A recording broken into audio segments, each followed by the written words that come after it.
over there. Now they can still see it. And because of the culture, even though he was very simple, he still made his son around. So when death came along at the age of 88 years old, he called out to his son, but not to the Supreme Lord. But when he called, he remembered Narayan, the actual person that he got. And so he was freed from all the reactions of the simple activity simply by once purely chanting the name of God. He didn't chant purely, but he chanted in the stage of helplessness. He chanted in the stage of what is called Namabhas, which is, he actually reflected the element of the pure holy name, not in total, but in partial. And because of that, all the reactions of the simple activities were gone. And the Yamadutas came to take him, but were frustrated by the servants of Lord Vishnu, who stopped them and saying that this man is actually free from all simple activities. The Yamadutas were kind of baffled, thinking that Yamaraj was the supreme. And they went back to Yamaraj and explained what had happened. And when Yamaraj heard, he explained the glories of those who chant all the names of the Lord. It is a beautiful verse. Ektavam eva lokesmin, punsat puna smita. Ektavam eva lokesmin,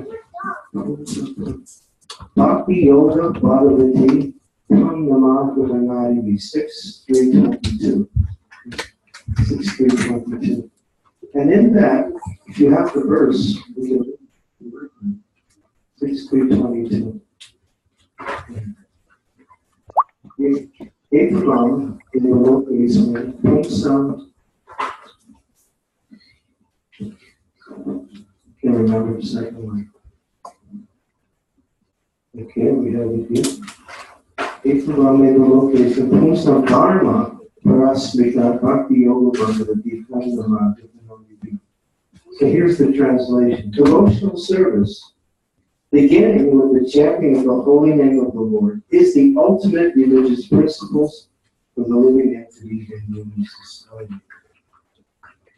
So the highest activity that one can engage in, and as Krishna, as the sages mentioned in the second chapter of Bhagavatam, what is that verse? Provide Pumsam Pranodharma Yato Bhakti Ahotsya supersede. That of all the activities of the human society, the most exalted and recommended is to engage in devotional service to the Lord. Such self-devotional service has to be free from personal motivation and should not be interrupted by any other activity. This is perfection of God. So Yamaraj, who's quoting this particular verse, is explaining that the activities of devotional service center around the holy name of Krishna. Hare Rama, Hare Rama, Hare Rama, Hare Rama,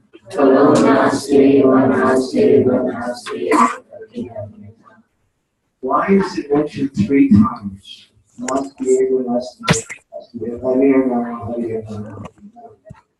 Because there's a principle of spiritual scriptures, a literary principle, which says that when you say something 3 times, there's no question of any other consideration. Emphasis without any other consideration. When you say something once, you may discuss it and argue it. Say something twice, there still may be a consideration, but there's something else. The 3 is the absolute principle of emphasis. When you want to emphasize a point, and there's no other consideration, thrice is the principle. So this verse in the Brihat Gita Purana explains that in this age, there's no other way to worship the Lord than to chant the Hare Krishna.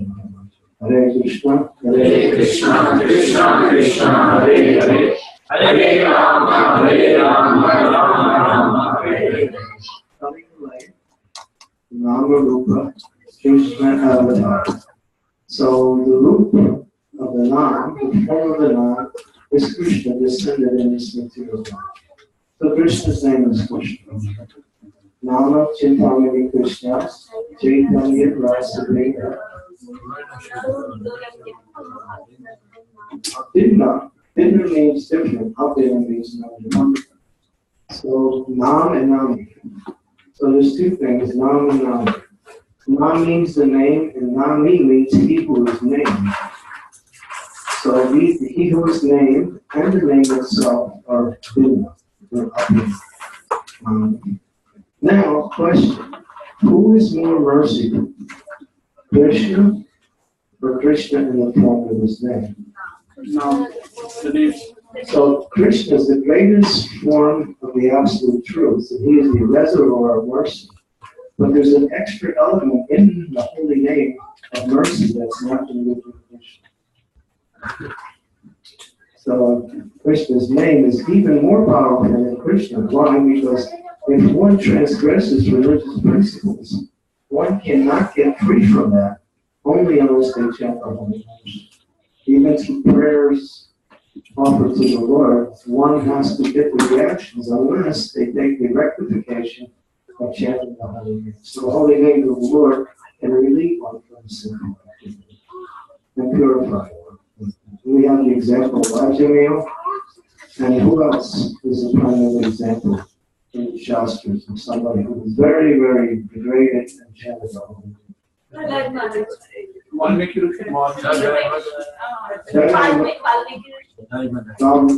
Rishi, yes, he chanted Ram. He chanted Ram. Ajamil.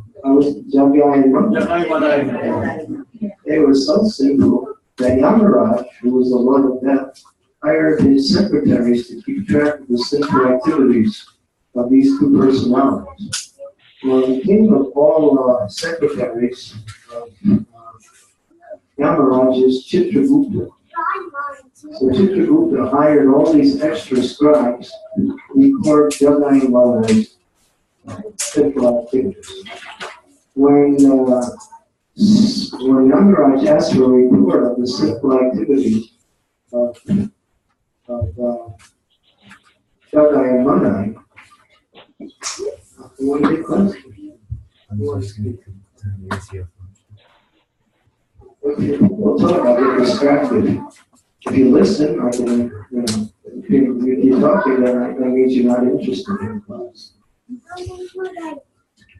I don't have to talk, I'm here. And if you keep doing things and talk between yourselves, then you can just have your time. I love to speak, but if nobody listens, what's the use? Oh, sure. He hasn't missed the word since I started. He said everything. So, I mean, if you have that kind of attention, then I'm enthusiastic to speak. But if you don't hear it, what's the sense of speaking? And I can't hear it. So, that is the purpose of speaking, and that is hearing. So, in this discussion between Yamaraj and his scribes, the scribes are saying, my Lord, we've hired 30 other scribes, and we're months behind transcribing their sinful. We can't keep up. And then, when Lord Nityananda showed mercy to these two sinful persons, all their sinful reactions were gone, and they actually became purified simply by the mercy of Nityananda. So Lord Nityananda and Lord Chaitanya are the personification of mercy by coming in this age to do what? Give us the chance for people. Let's chant Hare Krishna.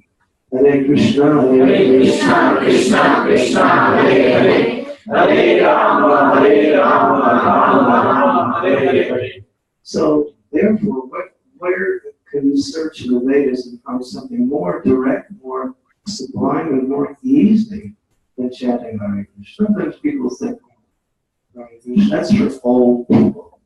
and you can't walk anymore, and you're just, when your pension is coming in, then you can chant Hare Krishna. But when you're young, you have to kind of like fulfill your material needs and duties. If you chant, you're wasting time. But actually, Prahlad Maharaj answers that point when he speaks to his schoolmates. His schoolmates are sons of demons, and his father is the king of the demons. And his schoolmates, they're listening to Prahlad. Prahlad's preaching pure devotional service. You should become devotees. You should chant Hare Krishna. You should worship the Lord. You should give up all these other graceful actions. And there's something Prahlad.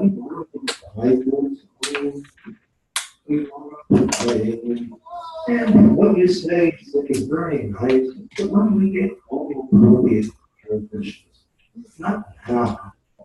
And Prahlad gave a very profound response. He says, old means just before you die. Because sometimes we think old age means, well, when you get around 80 or 90 or something. But who's guaranteed to make it? Nobody. Not in spiritual, the thing is called yoga. No one's guaranteed even a movement. What was it? Parikshit Maharaj was guaranteed 7 days. But it says that we're not even guaranteed 7 minutes. We might think, what is Maharaj talking about? He's just eulogising, trying to scare us. But actually, that is the reality. I'll tell you a nice story. I hear a story. This was in Mumbai. Devotees from the Chandramouli temple were preaching to one college. It was a medical college. And they had a regular program in the college. And many of the students were attending the college. And they were also coming in the temple. So this was going on for some time. And then it was getting close to exams. So one of the students who was a regular attendant, he told his college, I'm not going to learn that. I'm going to spend the next few months studying real hard. I want to get good grades. I want to be a qualified class. So his friends said, okay, good luck. What's going to go? So they were continuing their studies and going on. So the boys were coming and having regular programs. So he stopped coming. And then when it was graduation time, he graduated top of his class. He was the best in the class. He became number 1. So they congratulated him, and his friend said, well, the boys, you're here tonight. Now that you can finish your studies, why don't you come to the program? He said, well, yeah, I know, but there's a ball dance tonight. And I want to go to the dance. They said, well, we're going to the sunset. So he went to the dance, and he was dancing, and all of a sudden he had a heart attack and he dropped dead. 23 years old. No medical history. When his friends heard about it, they got real serious. His parents were shocked, and the devotees were really, really unhappy. Because here was a person who was very intelligent, could have made a nice career at the same time. But he thought, Krishna consciousness is nice, but put it on hold. You can't put it on hold. It's like telling Krishna, wait. And Krishna says, I'm not waiting. I'll come back when you're ready, but I'm not going to wait. So, therefore, spiritual life is life. Spiritual life is life because the body is simply a vessel, or what we say, a vehicle for the soul's existence. Prabhupada's talking in the 2nd chapter of Bhagavad Gita. Prabhupada is describing the difference between the soul and the body. And he says, nobody's killed and nobody is going to kill. Okay? And nobody can kill that person. So, sounds a little hard to understand. It's because when something is killed, that is the body, and one who does the killing is actually using the instrument as something material. The killing is spiritual, and the person who is being killed is spiritual. Therefore, both of them are eternal. No one ever dies. So that is fine. But here, I'll give you another point.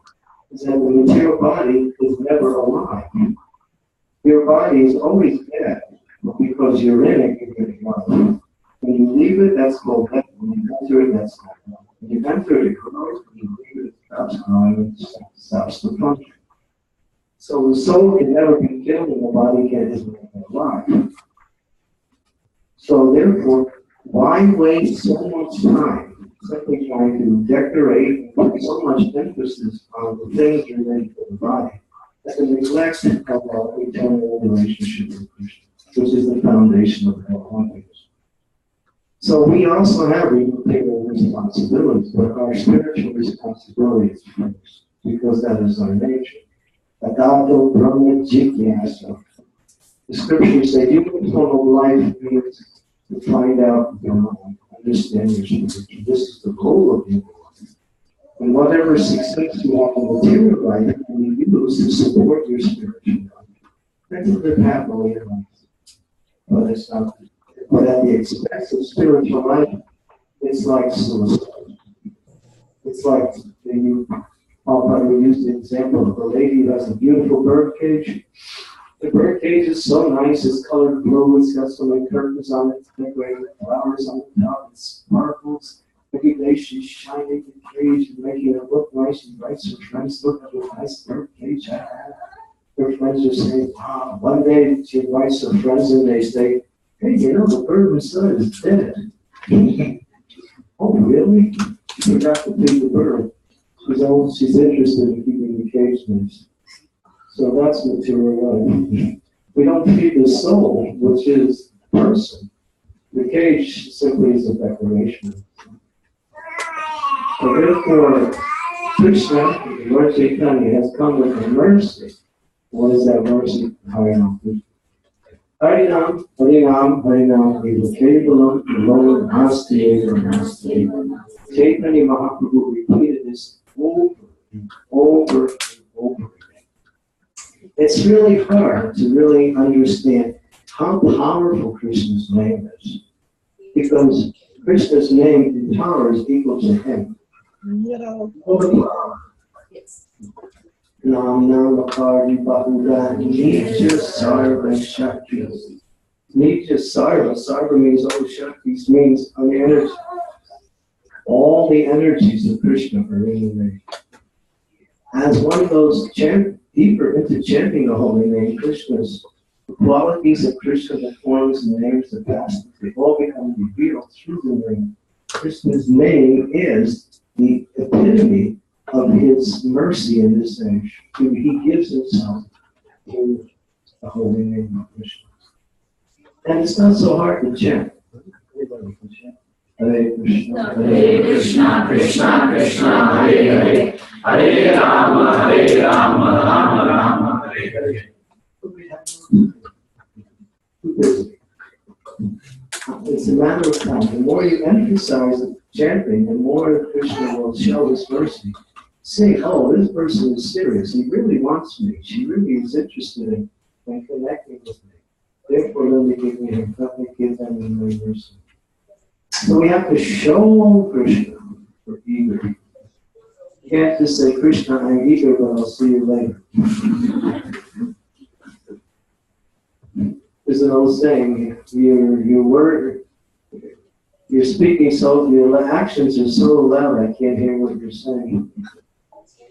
So we understand things by what we do. What we say is a way to inspire what we do. Really what we do is what counts.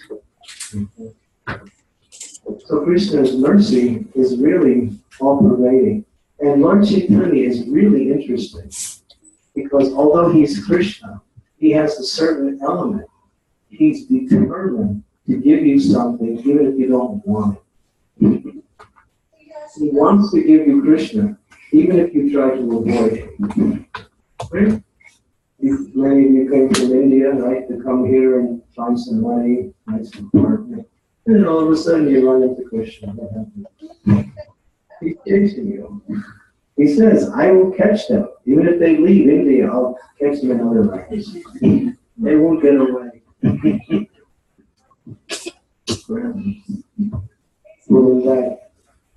So this is Mahaprabhu's mercy. The Prabhupada talks about special mercy. It's like I come up to you and I say, here's $10. You say, thank you, Maharaja, but you keep it. No, I want to give it to you. No, I don't. So I take it and I push it in your pocket and you can't get it. You have to keep it. So that's Mahaprabhu. He's pushing it. Take the holy name. No, I can't. Can't, chant, can't. Prabhupada said they're saying can't, but they won't say Hare Krishna. So, therefore, this holy name actually is what we say, the mercy in this age. And therefore, the Shastras, over and over throughout all the Shastras, you'll find verse after verse in glorification of chanting the holy name. The holy name is so merciful and so powerful. It says that if you chant once, not one round or one mantra, one name, purely. In other words, if you chant from the heart with complete submission, and you chant in that mood one name, all the reactions of all sinful activities you could possibly commit for millions of lifetimes are all destroyed by the power of that one name. That's how powerful Krishna's name is. That's how merciful Krishna's name is. So we should take up this chanting, and not as a ritual or as something that is nice to do, but as a serious activity to purify our heart and to become fixed in our devotion to Krishna. Krishna Shakti Vinana Hektar Bhavartana. Krishna has empowered his representatives to go all around the world and remind people, hey, chant Hare Krishna. That's all. This year, there's a very special celebration. It's probably the biggest celebration in the history, not celebration, the biggest demonstration for glorifying the holy name is about to come on October 8th in Washington, D.C. It's called Chant for Change. That the devotees in Washington, D.C. have commissioned or have secured the I don't know what the name of that place is, but it's the White House, and they have a 1 hour, and we're going to try to get at least 10,000 devotees to chant the Hare Krishna mantra. That's 1 month before the elections. 1 month before the elections. So you can go to D.C., because you're not so far away, and become part of that event. And this will be televised across the nation anyway, maybe even outside of the nation. This is put on by Gauravani. Gauravani Prabhu has started this program, Chant for Change. You can go and look it up on the website. And he was explaining to me, he's getting support from very big people. And this was the same place that Martin Luther King did his demonstration in 1963 against, as the civil rights demonstration. So we as devotees were fed up with the way the world is going. People are so intoxicated with sense gratification and living a very reckless life. And now we look at the elections. Look who's running for office. Dr. Jekyll and Mr. Hyde. If people say, why don't you vote? There's nobody to vote for. It's a joke. It's a joke. These are not leaders. These people are just trying to get some power and some position. They don't care about people. Even if they do care, they can't do anything. So we want something. We want people to lead this country or be in a position of leadership who have some qualities. And therefore, bringing about this chanting, we're trying to say that here, chant the holy names of the Lord, purify this country, bring about a change on a spiritual level. So people will start to see and recognize that, hey, maybe this is the way to go. So I'm making a little public service advertising now. So if you have time, please come. It's October 8th and it's in Washington, D.C. If you go online and just go chant for change. Chant for the number 4, change. And we'll read all about the upcoming demonstration. This is going to take at least, I forget how much money to put on. 1 hour of chanting, it's almost like 250,000 hours just to perform this chanting for 1 hour. And Gauravani was telling me, I've run into so many obstacles trying to organize this, but somehow it's going on. And we understand that when you do something that has some depth, some meaning, some power, you're going to get obstacles. Obstacles are good because they're indications that something powerful is about to happen. And therefore, material energy is not going to relinquish its hold so easily. So in those obstacles we have a great opportunity to spread the glories of the Holy Name. And of course, Chaitanya Mahaprabhu, Prabhupada would always say, this process is so easy, just chant. And when you feel happy, what do? What else do you do? Dancing. Dance. Yeah. What is that?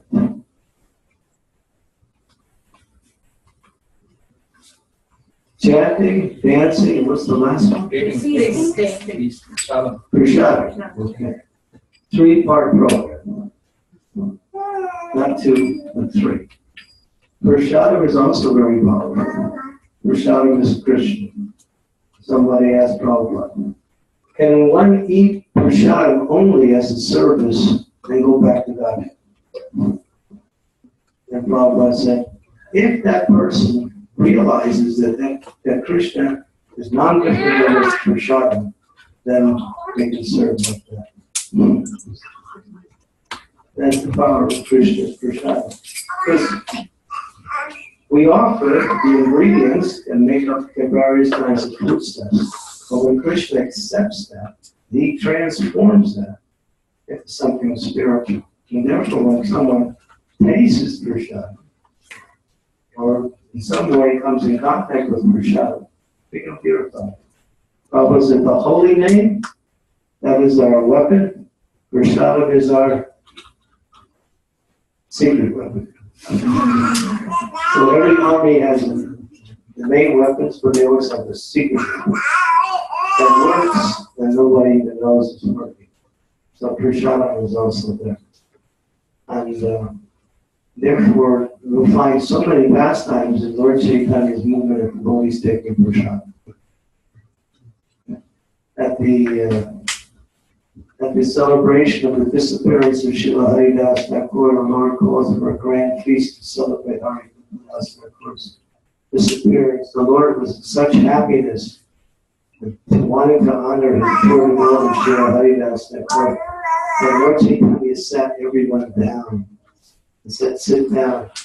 And he was serving all the devotees personally, along with a few other. And when he would serve with his hands. He would grab whatever it was and put it, and his hands were big. And so every time they would get a handful, would be enough for 5 people.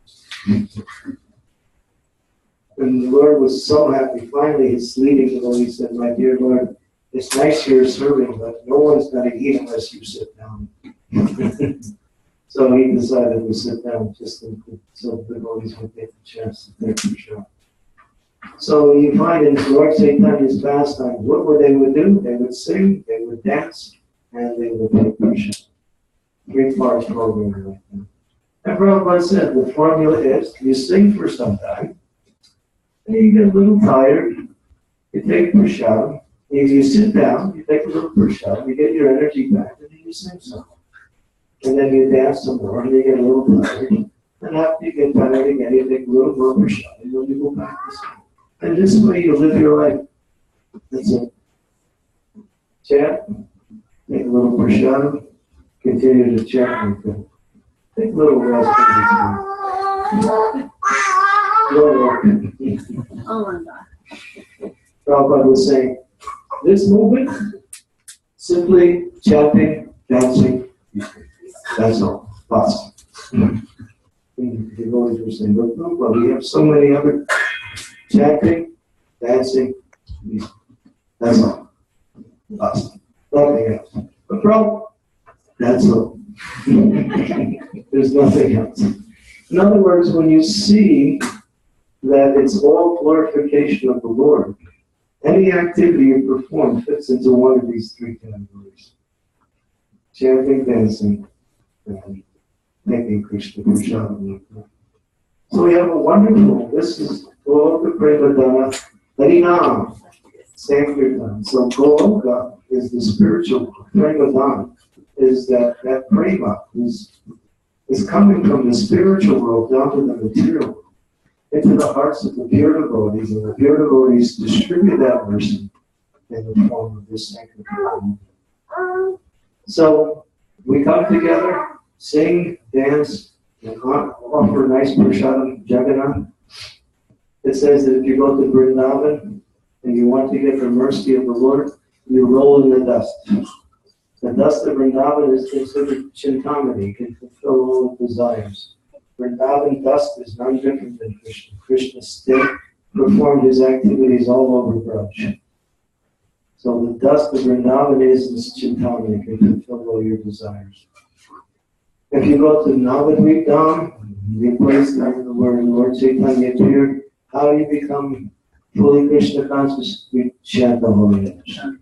Hare Krishna, Krishna, Krishna, Krishna, Hare Hare, Hare Rama, Rama, Rama, Hare Hare. But if you go to Jagannath and you want to get purified, you eat Jagannath Prasad. Yes.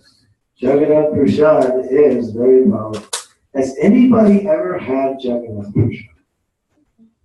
Now, I'm talking not about what they distribute, but right from Jagannath's plate.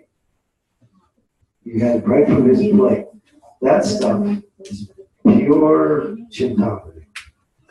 You can eat it, and you'll never get full, and you always get happier every time. It's amazing. We had Jagannath Prasad because we knew some of the pandas that were taking care. They would bring us prasad right from Jagannath's plate, and you could sit and eat it. And your smile on your face just gets bigger as you eat it. You start looking like Lord Jagannath.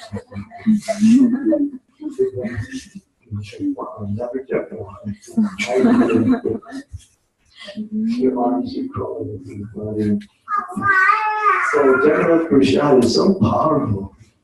When the mercy of the Lord comes in the form of Prasad also. And Lord Jagannath is the Sinasaur, the highest one. Jagannath, there are 700 stoves that are cooking for Jagannath every offering. 700. And they cook so precisely. They cook, they offer 54 or 56 times a day. Lord Jagannath gets 56 offerings a day. And on each offering, there's hundreds and hundreds of preparations. They're full-time engaged in simply feeding the Lord. It's not 56 times, it's 56 items. 56 items? Chappan Bhog. Chappan. How many times a day? The moment it finishes, then the next comes. But Yeah. it can't be 56 because we have 24 hours. So it can't be 56 times. Not 56 times? Every hour maybe, every hour, every 1.5 hours.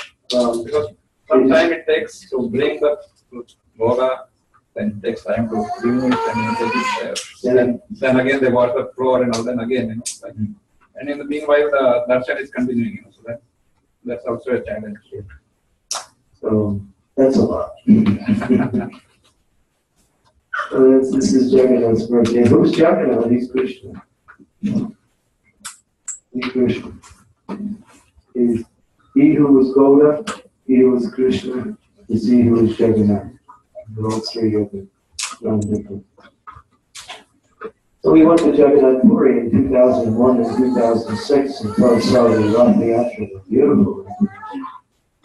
We have Jagannath Prashad, and we also saw Lord Jagannath on his chariot, chanting and dancing in front of the chariot of Jagannath. It's a beautiful experience. So the Lord has manifested himself in many forms of himself just to give his mercy to the conditioned souls. He performs his transcendental pastimes for his own pleasure, but he invites us to join us in his pleasurable pastimes.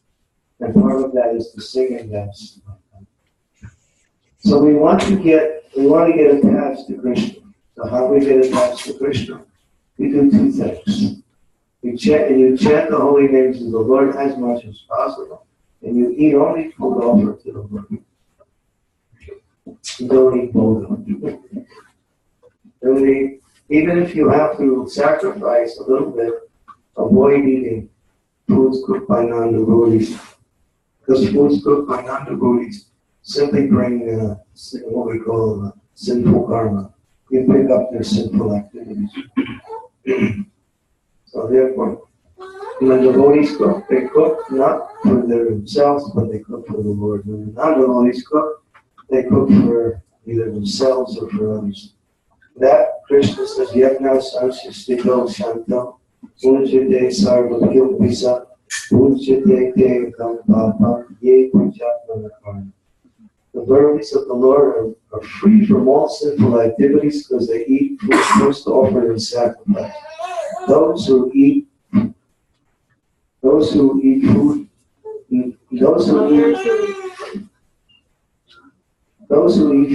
not offered to the Lord verily eat only sin. So anytime you eat food that's not offered to the Lord, you're getting sinful activity. So you can always offer your food. If you're traveling, make arrangements. But it's best to eat nice home-cooked food offered to the Lord. And that way, not only you stay healthy spiritually, but you also stay healthy materially. Good. There's three ways the Shastras say, and this is Niti Shastras, not direct Shastras. Niti Shastra says if you do these three things, you can live happily. One, you don't have to travel to go to work. Two, you have no debts. And three, you can eat home-cooked food. If you do these three things, you're materially pretty happy. Now, who does that? Everybody travels to work, everybody's driving cars. We have bring all the things. Okay. Works from home, eats only home-cooked food, and he has no debts. So these are the principles. So therefore, home-cooked food. Says the average American, this is a statistic, I was challenged on the statistic, eats home-cooked food once a week. Somebody said not even that. And when people are not only happy when they eat, they're not so healthy either. So we want to offer the food to Lord Chaitanya and Lord Nityananda, or to Srila Prabhupada, or to Jagannath, like that. And we get nourishment and we get spiritual benefit from that. And one can live longer. Krishna will let you live as long as you use your time for devotional service. If you engage in sense gratification, then you're actually shortening your life. You can actually, if you have a desire to live long, then engage in devotional service. And Krishna says, oh, the person's doing nice service. And he's helping others. I'll keep him around for a while.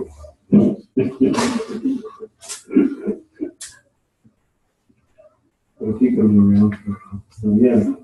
So therefore, here's the formula. Chant the holy name as much as possible. When you feel happy, dance. Chaitanya Mahaprabhu was always dancing. All the time he was always dancing. Along with Lord Nityananda. And they take nice Krishna prasad. This is the formula for happiness. Yes, I mean. We try to do as much as we could, what you said, but sometimes we have to travel for a business trip and go to different cities. So when you go there, find the devotees and chant and dance. And that becomes very difficult in terms of having prasadam every day or 3 meals. So what shall we do? Because many times we go to a place where there is no devotee available. Well, it says when if you go to a place, if there's no river, if there's no devotee, if there's no friend, don't go. That's Shastra. A place that has a river, has a friend, or has a temple, you can go to. You have to do your business. Then you go and you open up a temple. That's another option, yes. And unfortunately, the airlines don't even allow us to carry a lot of prasadam, which we can carry from home for the next 5 days. But that also becomes a big issue now. You can cook, right? That's hard. Your wife's a good cook. She can teach you. I can even make history, that's not hard. History's easy. You boil some dal, steam some rice, mix it together, toss. History's good. Poor man's feast. Healthy. Or if you can't cook, you can buy fruit and you can offer fruit salads. But avoid food cooked by non-devotees. This is a very strict principle. It's not optional. It pollutes your mind and it makes it hard for you to chant Hare Krishna. It's really hard to chant the holy name if you're eating bhoga and food from the outside. Very good.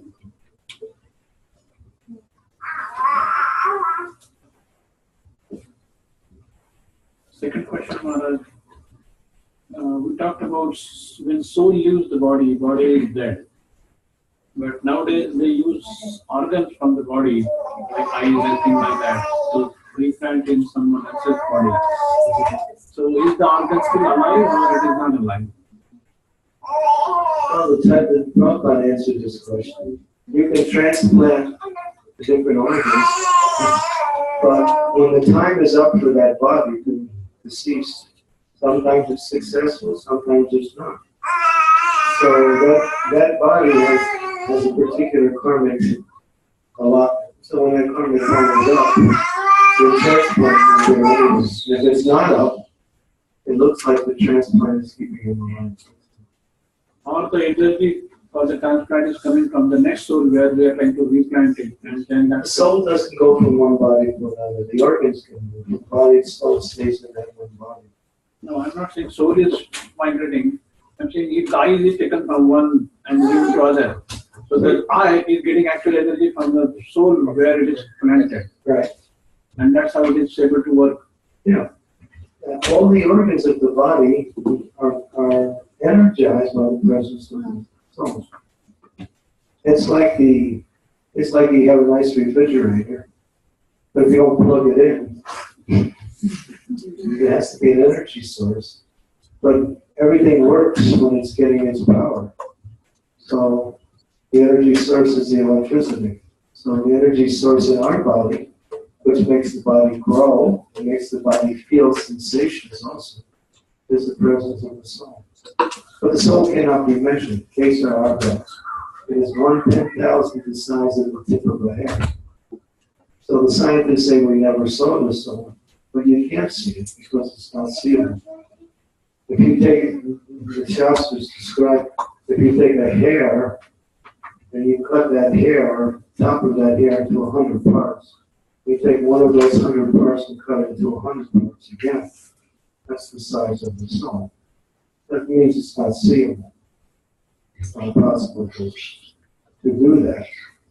Therefore, the soul is not visible to the human eye. But it is the energetic force. And everyone can see, every day we can see we're different in our body. How many of you dream at night? You ever see yourself in the dream? And you're dreaming and you're watching yourself in the dream. Who's watching and who's the guy in the dream? you're watching, and that person in the dream is a mental creation that you define as yourself. So the same thing in this waking state, where this is a dream world, we're dreaming. You're dreaming on your man, she's dreaming on a lady. We're all dreaming. Because what we're seeing ourselves in the dream, oh, I can see myself. But that's not you. That's the dream body you created, and that's called everything around. So in the subtle platform, you can perceive that even more clearly. Because then you separate yourself from yourself in the dream. Here, you have to consciously separate yourself. You have to see yourself outside of yourself. And you can see yourself as different. My body, my hands, my legs, my arms, all the parts of my body are not, I'm perceiving all this, but I'm not the different parts. Just like they say, do the eyes see? Do the eyes see? No, the eyes don't see, you see. But you use the eyes to see. So the eyes are instruments for sight, but you're the one that's seeing. If the eyes don't work, you're still there, although you can't see. If your computer breaks down, you can't do your work, but you're still alive. You go to your office and your computer crashes, you can't do your work. Well, the body can break down and you can't function, but still doesn't affect you. You still exist. So you're this energy source within the body, that is the soul. And that's giving life to this body. We all know that, right? It's Hare Krishna 101. Soul being a spiritual entity, can we ever realize that with the material eyes? There are two different platforms, so is it possible even to realize soul on the material eye? This can we even see? The scientists won't You can't see it, but you can perceive its symptoms. If you go to the who's got the database? Second canto, second chapter, verse 35. Read this verse in purport, and you can see yourself outside of yourself. This is a very philosophical, jnanic explanation of how you're different in this body. Prabhupada takes you from one stage of jnana to another, where you can perceive yourself outside of yourself. It's a very interesting purport. 2235. Read the translation. The personality of Godhead, Lord Sri Krishna, is in the personality of Godhead, Lord Sri Krishna, is in every living being along with the individual soul. And this fact is perceived and hypothesized in our acts of seeing and taking help from the intelligence. The general argument of the common man is that since the Lord is not visible to our eyes, how can one either surrender unto him or render transcendental loving service unto him? To such a common man, there is a practical suggestion given by Srila Shukadev Goswami as to how one can perceive the Supreme Lord by reason and perception. Actually, the Lord is not perceivable by our present materialized senses, but when one is convinced of the presence of the Lord by a practical service attitude, there is a revelation by the Lord's mercy, and such a pure devotee of the Lord can perceive the Lord's presence always and everywhere. He can perceive that intelligence is the form direction of the Paramatma, plenary portion of the personality of God. So intelligence is the form direction of the Lord. The presence of Paramatma in everyone's company is not very difficult to realize, even for the common man. The procedure is as follows. One can perceive one's self-identification and feel positively that he exists. He may not feel it very abruptly, but by using a little intelligence, he can feel that he is not the body. He can feel that the hand, the leg, the head, the hair, and the limbs are all his body parts and parcels. But as such, the hand, the leg, the head, etc., cannot be identified with his self. Therefore, just by using his intelligence, he can distinguish and separate himself from other things that he sees. So the natural conclusion is that the living being, either man or beast, is the seer, and he sees beside himself all other things. So there is a difference between the seer and the seen. Now, by a little use of intelligence, we can also readily agree that the living being who sees those things beyond himself by ordinary vision has no power to see or to move independently. All our ordinary actions and perceptions depend on various forms of energy supplied to us by nature in various combinations. Our senses of perception and of action, that is to say, our 5 perceptive senses of hearing, touch, sight, taste, and smell, as well as our 5 senses of action, namely hands, legs, speech, evacuation organs, and reproductive organs, and also our 3 subtle senses, namely the mind, intelligence, and ego, 13 senses in claim, are supplied to us by various arrangements of gross or subtle forms of energy. And it is equally evident that our objects of perception are nothing but the products of inexhaustible permutations and combinations of the forms taken by natural energy. Did you follow? It's a little hard to follow. Okay. Read that last line again. It is equally evident that our objects of perception are nothing but the products of the inexhaustible permutations and combinations of the forms taken by natural energy. So natural energy is making forms and permutations in the way, and it's just continually one thing after another. So we're perceiving that. As this conclusively proves that the ordinary living being has no independent power of perception or of emotion, and as we undoubtedly feel our existence being conditioned by nature's energy, we conclude that he who sees is indeed spirit, and that the senses, as well as the objects of perception, are material. So we're the ones that sing, and instruments we're used for singing. And what we're saying is different, 3 different things. The seer is consciousness, or the soul, and the instruments are material, and the objects are also material. The spiritual quality of the seer is manifest in our dissatisfaction with the limited state of materially conditioned existence. That is the difference between spirit and matter. There are some less intelligent arguments that matter develops the power of seeing and moving as a certain organic development. But such an argument cannot be accepted because there is no experimental evidence that matter has anywhere produced a living entity. Trust no future, however pleasant. Idle talks regarding future development of matter into spirit are actually foolish, because no matter has ever developed the power of seeing or moving in any part of the world. Therefore, it is definite that matter and spirit are 2 different identities, and this conclusion is arrived at by the use of the intelligence.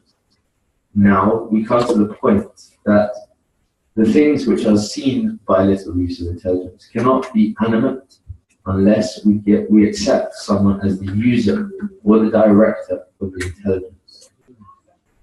Follow that one? Okay. Shall I read it again? Read it again. Now we come to the point that the things which are seen by a little use of intelligence cannot be animate unless we accept someone as the user or the director of the intelligence. Intelligence gives one direction, like some higher authority, and the living being cannot see or move or eat or do anything without this use of intelligence. When one fails to take advantage of intelligence, he becomes a deranged man. And so, the living being is dependent on intelligence or the direction of a superior being. Such intelligence is all-pervading. Every living being has this intelligence. And this intelligence, being the direction of some higher authority, is just like a father giving direction to his son. The higher authority, who is present and residing within every individual living being, is the supersoul. At this point in our investigation, It's more complicated. Nectar. At this point in our investigation, we may consider the following question. On the one hand, we realize that all our perceptions and activities are conditioned by the arrangements of material nature. Yet we also ordinarily feel and say, I am perceiving, or I am doing. Therefore, we can say that our material senses of perception and action are moving because we are identifying the self with the material body, and that the superior principle of superself is guiding and supplying us according to our desire. By taking advantage of the guidance of the superself in the form of the intelligence, we can either continue to study and to put into practice our conclusion that I am not this body, or we can choose to remain in the false material identification, fancying ourselves to be possessors and doers. Our freedom consists in orientating our desire towards either the ignorant material conception or the true spiritual conception. We can easily attain the true spiritual conception by recognizing the Supreme Self, Paramatma, to be our friend and guide, and by dovetailing our intelligence with the Supreme Intelligence of Paramatma. The Super Self and the individual self are both spirit, and therefore the Super Self and the individual self are both qualitatively one and distinct from matter. But the Super Self and the individual self cannot be on an equal level because the Super Self gives direction or supplies intelligence, and the individual self follows the direction, and thus actions are performed properly. The individual is completely dependent upon the direction of the Super Self because in every step, the individual knows the direction of the Super Self in the matter of seeing, hearing, thinking, willing, etc. So far as common sense is concerned, we come to the conclusion that there are three identities, namely matter, spirit, and super spirit. Now, if we go to the Bhagavad Gita, or the Vedic intelligence, we can further understand that all three identities, namely matter, individual spirit, and the super spirit, are all dependent on the Supreme Personality of Godhead. The Super Self is a partial representation or a plenary portion of the Supreme Personality of Godhead. The Bhagavad Gita affirms that the Supreme Personality of Godhead develops all over the material world by his partial representation only. God is great, and he cannot be simply an order supplier of the individual cells. Therefore, the Super Self cannot be a full representation of the Supreme Self, Purushottama, the absolute personality of Godhead.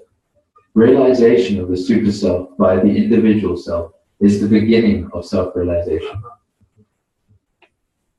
And by the progress of such self-realization, one is able to realize the Supreme Personality of Godhead by intelligence, by the help of authorized scriptures, and principally by the grace of the Lord. The Bhagavad Gita is the preliminary conception of the personality of Godhead, Sri Krishna, and Srimad Bhagavatam is the further explanation of the science of Godhead. So if we stick to our determination and pray for the mercy or the director of intelligence, sitting within the same bodily tree, like a bird sitting with another bird, as explained in the Upanishad, certainly the purport of the revealed information in the Vedas becomes clear to our vision, and there is no difficulty in realizing the Supreme Personality of Godhead Vasudeva. The intelligent man, therefore, after many births of such use of intelligence, surrenders himself at the lotus feet of Vasudeva, as confirmed by Bhagavad Gita 7:19. There was one purport. So that was very philosophical, to say the least. But it comes back to that one verse, and Krishna says, I am seated in everyone's heart, and from me comes remembrance, knowledge, and forgetfulness. So if you want knowledge, Krishna will supply it. If you want to forget, in other words, if you want to enjoy the material energy, that means you want to forget Krishna, therefore he gives that forgetfulness of himself. And if you want remembrance, then he also helps you to remember. So that the individual intelligence is directed by the higher intelligence according to the desire of the individual intelligence. but therefore we are not independent. We're moved by one energy or another by our desire. And we're supplied the intelligence to fulfill that desire according to the nature of that desire by a higher authority, Krishna, or super within the heart. That makes sense? Yeah. In other words, you can't do anything. All you can do is desire, and then when you desire something, you put in motion either one energy or the other, depending on the quality of that desire. And then super soul within the heart directs you according to that desire. And then you can think, you can reason, you can act based on that. But in the beginning of that, Purport is saying that intelligence is fed by a higher source. So where is intelligence coming from? Intelligence is material, but it's actually a feature that connects one with the Supreme. Yeah.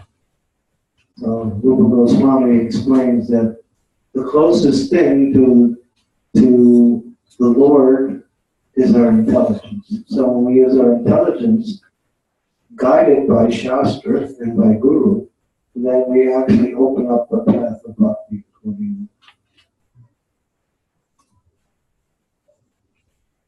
Intelligence is simply a feature of the living entity's existence. The soul has intelligence, but it's covered by material intelligence. When we take Krishna's intelligence, we cut away the material intelligence and we act on the spiritual level. So I know that purport is a little hard to get. It's complete gyan. But Prabhupada said, if something's hard to understand, there's one way to understand it, just read it over and over again. And as you read it over and over again, it becomes clearer and clearer. I don't know if that answers your question. 235, you can remember that verse from the second canto of Bhagavatam. It's amazing purport. To see yourself outside of yourself. You can pull back and say, what do I have to do with anything in this world? And then you say, it's what I place on that object that gives me a relationship. As soon as I remove that consciousness away from that object has no meaning anymore. That's how consciousness directs life. We have nothing to do with this world. Zero. But due to our connection with it, we place certain values based on our desires, and therefore we create all these things around us. So it's all mental concoction. But therefore, using the same mind to bring Krishna into our life, we create the reality of the spiritual consciousness that brings everything. Then you can start to see or start to experience that everything does have a relationship with me, because Krishna is the basis of that relationship. Because everything ultimately is spiritual. Even the material energy, from the perspective of the absolute nature, which is the highest perspective, is also spiritual, because nothing material can come from Krishna. Material simply means something that's separated from Krishna. When you connect the material energy back to Krishna, that becomes spiritual. Although it appears to be broken, reuniting it, and it brings it back to its natural state. So from the absolute point of view, nothing's material. Zero. Material is a state of consciousness that we create when we separate something from its source.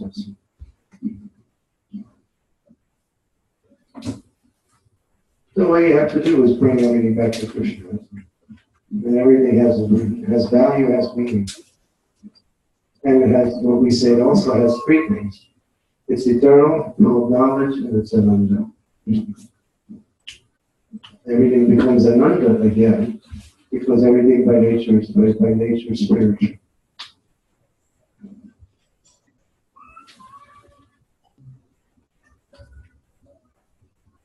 Okay? This is a very powerful statement that everything material can be, based on consciousness, can be connected back to spiritual, and nothing is material and that. Nothing material. It's a matter of consciousness, that's all. So, someone research means, I'm here in material world, but we can live in Vrindavan here itself by connecting ourselves to Krishna. Yeah, it's kind of, Krishna says, Bhumirapanalopaya, Kamana Pure Gacha, Ahankaritiyam me, Veram Prakriti. So Krishna said, describes what is the material energy made of, but he calls it separated. It's by separated energy. So the spirit can never be separated, just like you can never be separated from Krishna. Even if you try, it's not possible.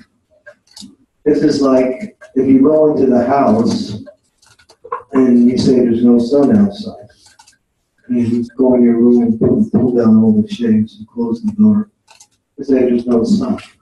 It's not true, the sun is there, you're just covered by the house. But because you live in the material energy, you can never be separate from the sun, but you can block out the sun simply by creating another reality. So we create this false reality, and we forget our relationship with Krishna. But the relationship remains. You can't. It stays. We're always connected to Krishna. Materially, we're covered, that's all. Covering has no value. Hare Krishna, Krishna Krishna. Hare Hare. Hare Rama, Hare Rama, Hare Hare. That's how you bring the coverings. That's how you get rid of the coverings. Hare Krishna. All those. Anti-Krishna for sure. Those two things. And if you want, you can read the books. But if you do enough chanting and taking Krishna, you'll be in full Krishna consciousness. The books just give you a direction so you don't get off course. Keeps you on the course. Any comments? Questions? I have a question. And it's in regards to the role of women in ISKCON. So how are we supposed to access intelligence? Because like as daughters, mothers, or grandmothers, our greatest responsibility is giving service. We're always taking care. So within that, we're sometimes entangled within this materialistic world, and we're stuck. Well, so, you know, I'll give an example of my brother, and he went to Gurukul, and he found it much easier to escape from that. But I couldn't, probably because I know I will still be judged by my body that I'm a girl. But how do you see the role of women